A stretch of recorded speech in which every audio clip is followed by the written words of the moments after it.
So he knew what time it was. Dude, as soon as that bird took off, freaking lit up me, lit up Moda, lit up Earth, just lit us all up.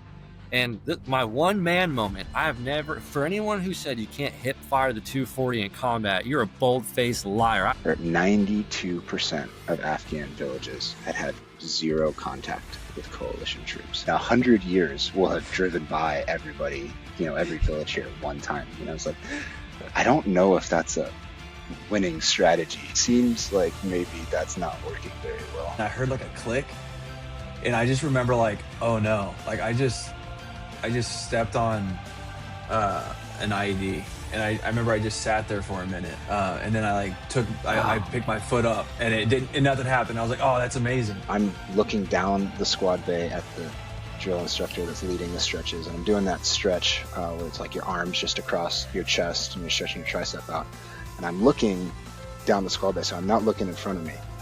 And right when we went to switch arms, one of the drill instructors had stepped in front of me to correct me on like knife hands or something, and I'm not looking at him at all, and I swing my arms down and I bring my other one up, and I punched him right in the jaw. We're getting firefights from on top of the mountains coming down on, raining down on us. People are like legitimately adult males crying. You can hear crying going through there. I grab my guy and I'm throwing him around. I was like, hey, we got to hook up this truck and drag him out because people are going to drown. Mitzloff goes, Turner, man, we're going to throw the grenade and everybody's going to take off in 2-man pairs. I'm like, all right, So, or like, when you're in boot camp or is it SOI where you throw the grenade? SOI. SOI. When you're at SOI and you're like, thumb clip, twist, pull, pin, like, whatever, throw. And we literally did that. This was said during the shit, and it was so funny. And I wouldn't have even caught on, but Mitzloff brought it up like immediately when we got to safety. Was like, and anybody catch that, man? We were like, thumb clip, twist, pull, pin. Anyway, dude, that is golden.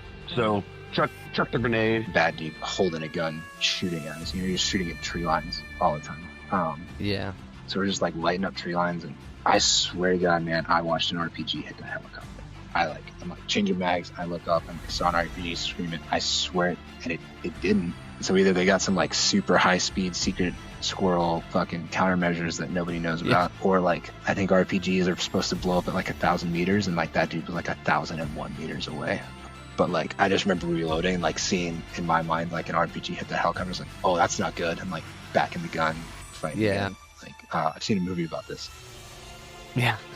But they landed in under that, and what's the contact look like at the time? Is it hot or is it not too bad? At first it was sporadic, but I think the first mission that they took out of the snake pit, that's when we took our first KA like right away. What was that? Was that a firefighter or was that an IED? No, they were driving down the road and somebody down in the alleyway shot an RPG. It went straight through the window of the passenger side and hit the Kevlar of the driver and just took him out. Did it detonate in the vehicle though? No, it flew off with the Kevlar on it.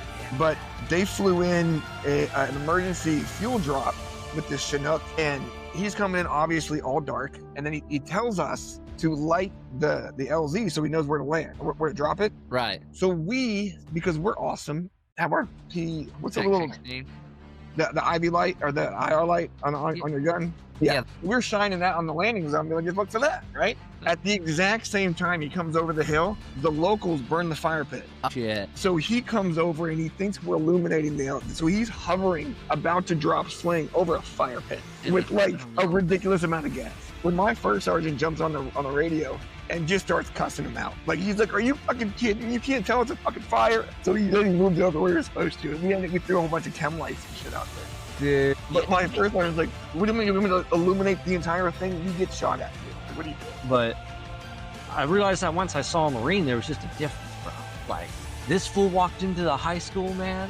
I mean, dude was wearing his dress blues, neck veins just bulging. He was just yoked, man. He was jacked as shit. And he had all these ribbons.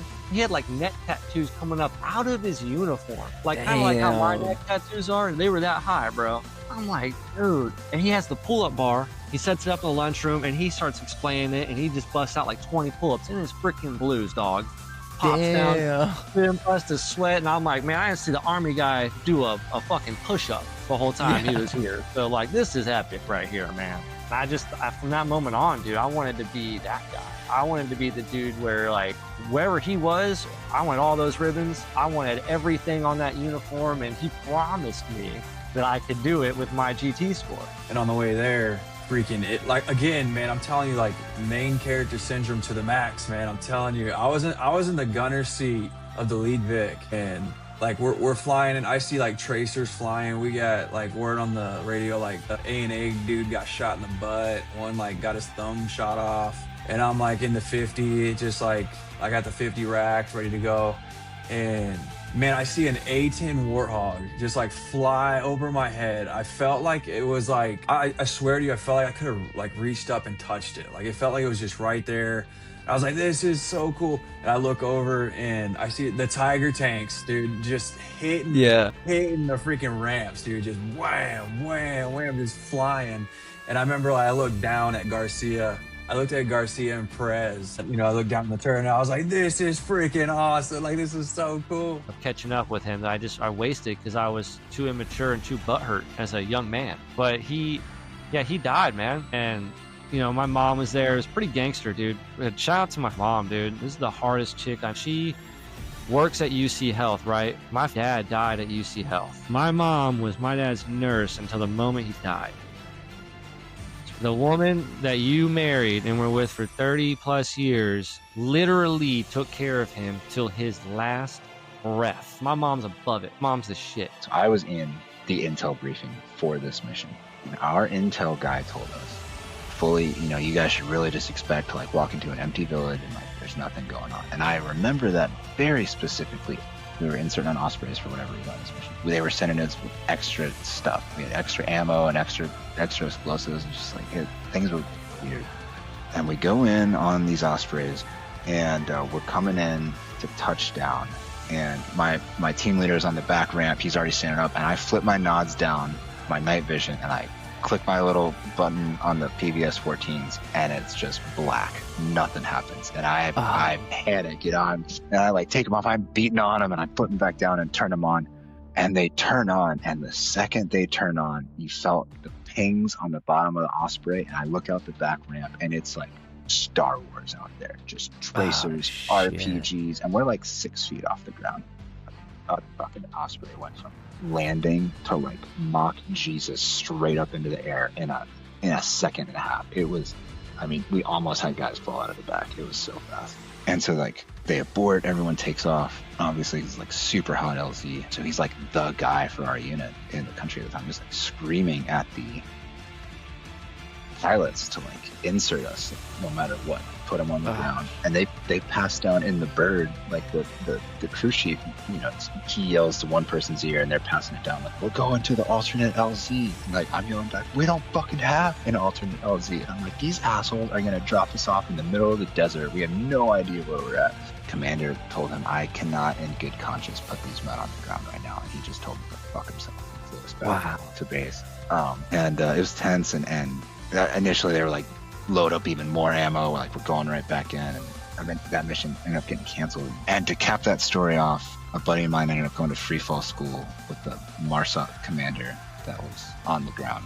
And I wasn't there for the conversation, but he was like, oh, you were like on that mission? He's like, why did your company commander send you guys out there? And he was like, what do you mean? He's like, we told them not to fucking go there. Like, we told them that was gonna happen. So they fucking knew, dude. And they told us that there was no one there while they're like beefing up our attachments to send us into this hornet's nest.